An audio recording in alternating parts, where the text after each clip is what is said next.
choked mute by the hands of her master. A cowboy killed him and gave her voice back.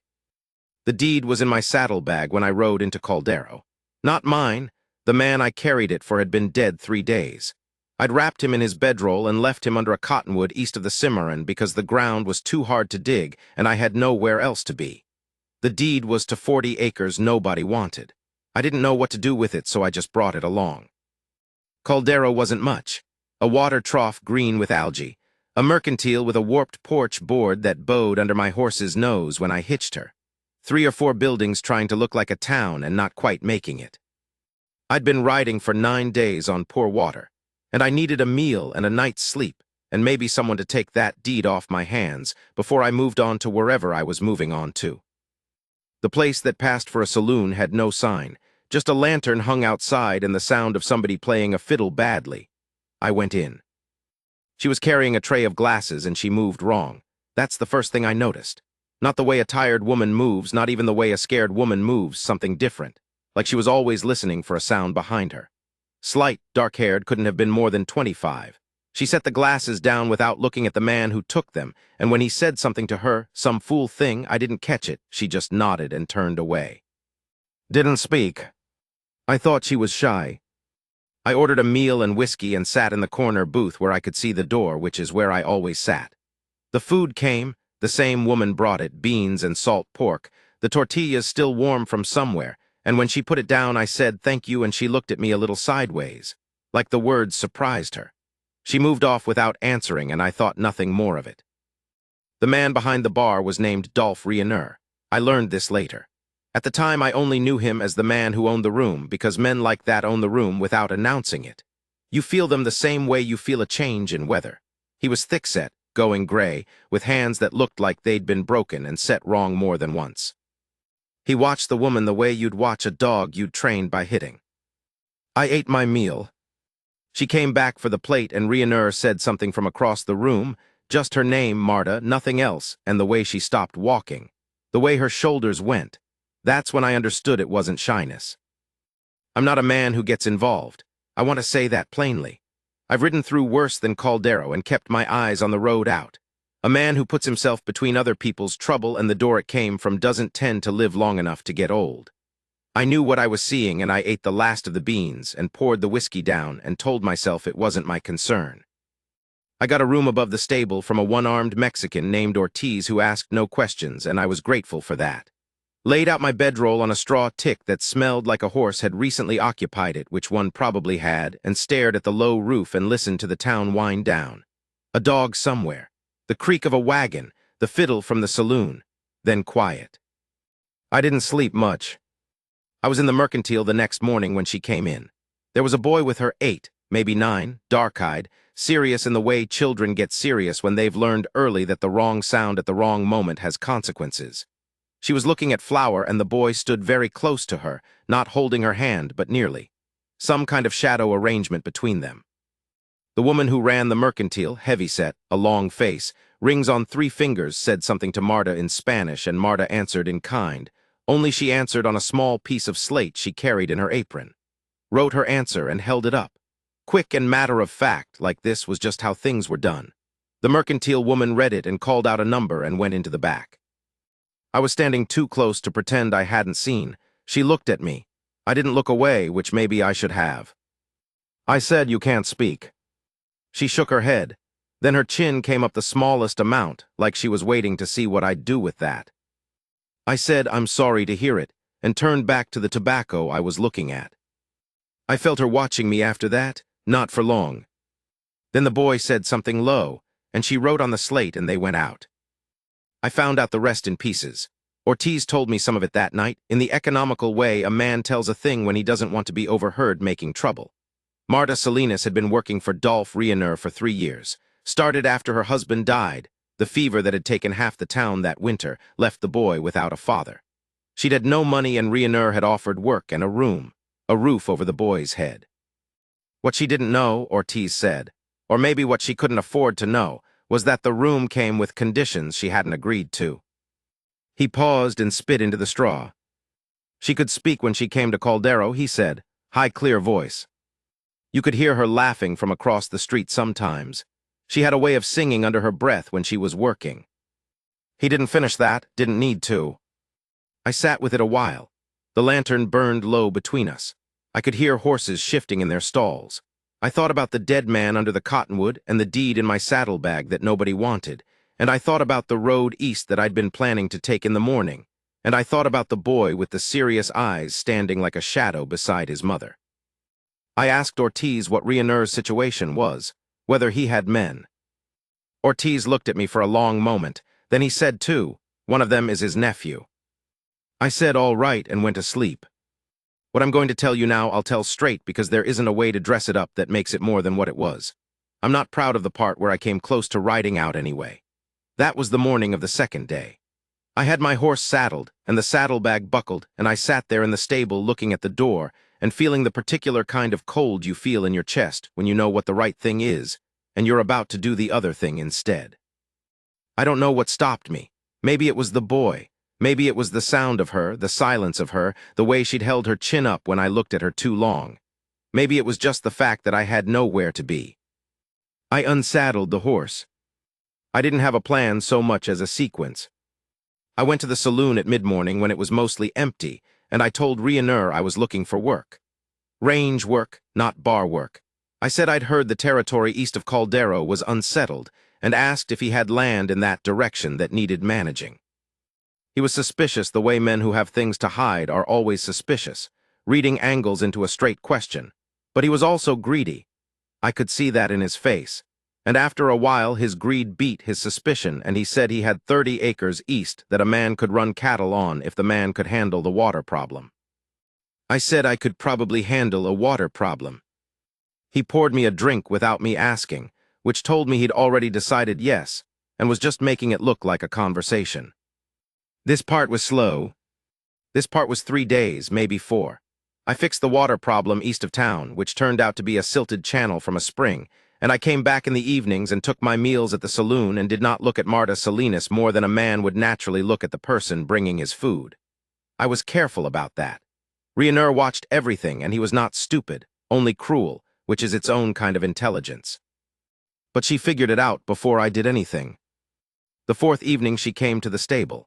I was brushing down my horse and she came in from the side door and stood in the gap between 2 stalls, and she had her slate.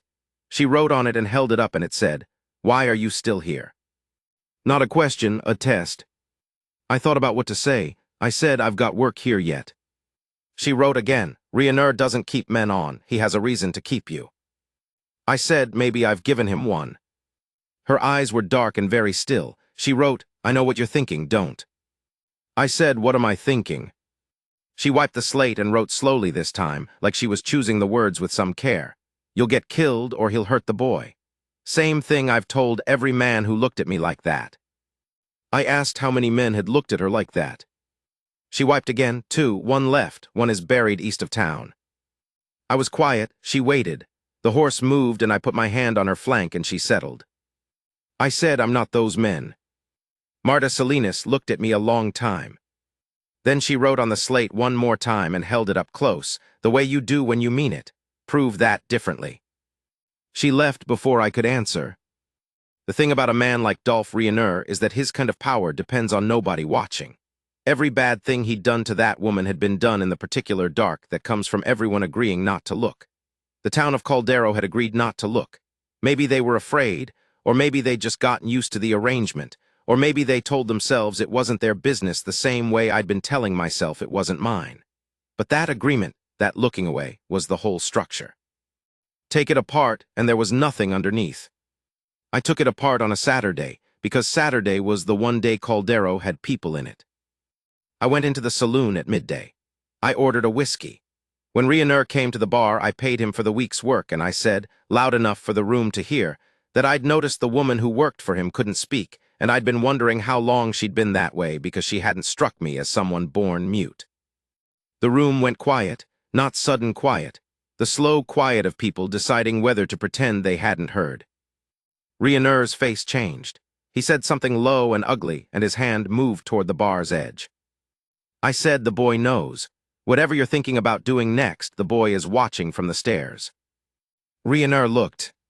He had to look, and the looking took his eyes off me for 1 second. I hit him once, right side of the jaw where it hinges. He went down and the bar stool went with him, and there was a sound like something breaking that was probably the stool and not him, though I couldn't be certain. His nephew came off the wall, younger, faster. We did a thing that took about 30 seconds and left us both on the floor and him worse than me, and when I got up I had his gun. The other man, the one who wasn't the nephew, was standing by the door and hadn't moved. I looked at him and he showed me his palms. Rionur was trying to get up. He made it to his knees.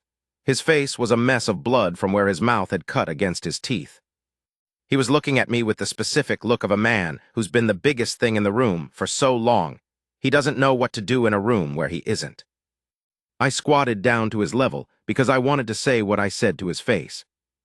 I said, "You're going to leave Caldero. You're going to leave today. You're going to sign over the deed to your buildings to a name I'll give you before you go, and you're going to ride east and not look back." He said something about the law. I said, "The nearest law is 60 miles, and you know it." I said, "You've got men in this room who have stopped being your men." I said, "You've got a town watching you on your knees, and they're going to remember this the rest of their lives, every time they look at you if you stay." He could hear in my voice whether I meant it or not, and I meant all of it. He left Caldero that afternoon. I watched him ride out. The nephew rode with him. The third man had disappeared, which was fine. What I didn't expect was how quiet it got after. Not peaceful quiet, just empty, like the town was waiting to see what came next and didn't quite believe it yet. Ortiz found me the deed transfer that needed signing. Turned out there was a man in town, the schoolteacher's husband, who knew something about legal papers. We sat at a table in the mercantile, and Rionur had signed before he left because I'd stood there and watched him do it, and he hadn't had anything left in him by then to refuse. The deed went to Marta Salinas. 40 acres east of Caldero, and the building she'd been living and working in for 3 years. Ortiz notarized it with a seal I didn't ask about. I don't know what I planned to do after that. I think I'd stopped planning. There's a kind of tiredness that comes not from the thing itself, the fight, the trouble, but from the length of time you've been bracing for it. I was tired like that. I sat on the porch of the stable in the last hour of light and worked a piece of leather through my hands that needed mending and thought about nothing much. She came out at dusk. She had the boy with her. He was the one who walked ahead, very deliberate, like he'd been sent first on purpose. He stopped in front of me and said, in English that was careful and accented, "My mother made food. She says you should eat." I said, "Tell her thank you." He went back and said something to her, and she wrote on the slate and held it up, though it was near dark enough now that I had to lean forward to read it. It said, "Come in when you're ready. There's no hurry." I sat there another minute with the leather in my hands. The last light was going pink and orange over the flat land to the west. A long way off, something that might have been an antelope stood against the sky for a moment and then was gone. I went in. The room they ate in was behind the saloon, small and plain, a table with 3 chairs and a lamp burning on the shelf. She'd made something with corn and dried peppers, and it smelled like a thing a person had thought about, not just thrown together. The boy sat across from me and watched me eat with the wide-open look kids have when they're deciding something about you. And after a while he said, "Are you going to stay?" I didn't know the answer to that. I said, "I don't know yet." He looked at his mother. She was at the shelf with her back to us, pouring water from a clay jug. She hadn't looked at me since I sat down, and I'd been aware of that the whole time. She brought the water and set it by my hand and stood for a moment very close to me, and then she laid her hand on my shoulder. Just for a moment. Flat and deliberate, not a touch you'd mistake for accidental. I could feel the warmth of it through my shirt. I looked up at her. Her eyes were direct, the way they'd been in the stable when she held the slate up close. No pretending, no sideways looking, just straight at me. Then she went back to the shelf, and the boy went on eating, and I sat there with the weight of her hand still on my shoulder like a word. Someone had finally said out loud after a long time of not saying it. I stayed 2 more weeks helping to sort out what Rionur's leaving had left unsettled. There were men who'd run cattle on his land who needed to know the arrangement had changed. There were accounts at the mercantile that needed untangling. The schoolteacher's husband, whose name was Pryor, turned out to be useful for more than legal papers. He was one of those thin, precise men who knew where everything stood and had been waiting for someone to ask him. Marta ran the saloon. I don't know when exactly I understood she was good at it, not just surviving it. She had a way with the men who came in, the flat look, and the small, tight nod that meant she'd heard you and you weren't getting more than what you ordered. Nobody tested her twice. The boy's name was Esteban. He was teaching me Spanish in the evenings without being asked to, just correcting me when I said things wrong, which was useful because I said most things wrong. I found out in pieces the way you find out most things worth knowing, that her voice had gone the second winter. Something Rhiannon had done that she wrote about obliquely, not looking at me while she wrote it, erasing certain words and writing them again. It hadn't come back. She'd gone to a doctor in the next town and he'd found nothing broken, and said something she didn't repeat to me about how these things sometimes happen to women under strain. She'd accepted it.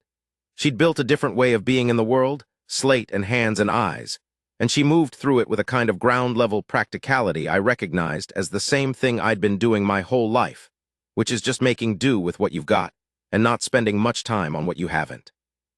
The third week I was thinking about the road again. I'd started to think about it the way I always did, not planned, just present, the way a door shows up in a room. I was mending a fence line on the East Acres one morning, and she came out on a horse, which surprised me. She sat on it easy, like she'd grown up riding. She had the slate around her neck on a cord the way she sometimes wore it when her hands were going to be busy. She rode up beside me, and for a while we just worked, me on the fence and her handing up the wire when I needed it. And neither of us said anything because there was a version of being together that didn't need talking, and we'd found our way into it. After a while, she wrote on the slate and held it out sideways so I could read it without stopping work. Pryor says the 40 acres east needs someone to winter the cattle through. Says it's too much for me and the boy alone. I said Pryor might be right. She wiped it and wrote, he said I should ask you to consider staying. I straightened up and looked at her. She was looking at the middle distance, at the flat land, at the dry grass bending a little in the wind. I said, is that you asking or Pryor asking? She looked at me then, took the slate and rubbed it slow with her thumb, the way she did when she was deciding how plain to be. She wrote me. Just that, one word. Her eyes level and the morning light on her face, and the slate with that one word held steady in both her hands. I looked at it a while. I said, all right. She nodded, turned the horse, and started back toward the buildings. I watched her go, her back straight on the horse, moving through the grass without hurrying. That evening, Esteban told me there was going to be a room made up for me in the building proper, not the stable, and said it like this was already decided, and I was the last to know. He said it with a small, private satisfaction, like he'd been in on it from the beginning. Maybe he had. I think about those early months sometimes, how the territory was. The cold that came down off the north in November and didn't let up until March. The cattle work, which was hard and satisfying in the specific way that hard physical work with an outcome you can see at the end of it always is. The way the town of Caldero adjusted to what had happened, not all at once, not with any ceremony, just the gradual settling of a thing into the place it was going to occupy. Marta running the saloon with her flat look and her decisive nod. Esteban growing a half-inch between fall and spring. Pryor coming by on Sundays to go over the accounts and staying for coffee and talking to me about whatever he'd been reading, which was more than I'd been read to in years. She hadn't spoken. I want to be honest about that. I hadn't expected it. The doctor had said what he'd said, and I believed him less than I believed her, which is to say I believed the thing was real and the thing was done, and a man who needed a woman to talk before he could care about her wasn't worth much. She communicated. More than most people did with all their words. The slate and her face and the particular weight of her hand on my arm when she wanted me to come look at something. There was a full language in it by then, and I read her clear. Spring came late that year. It came all at once the way it does sometimes. One morning you wake up and the light is different. I was out checking the fence along the east line, and I came back in around noon, and Marta was standing at the window in the small room behind the saloon, the one she used for keeping records, and she had her back to the door. I said something, I said her name, Marta, and she turned. Her face was different. She was holding one hand flat against her throat. She opened her mouth. Nothing came out. She tried again. What came out was not a word. It was a sound, low and rough like a hinge that had rusted through. But it was her voice in the sense that it had a quality to it, a pitch, a grain that was hers and not some other thing.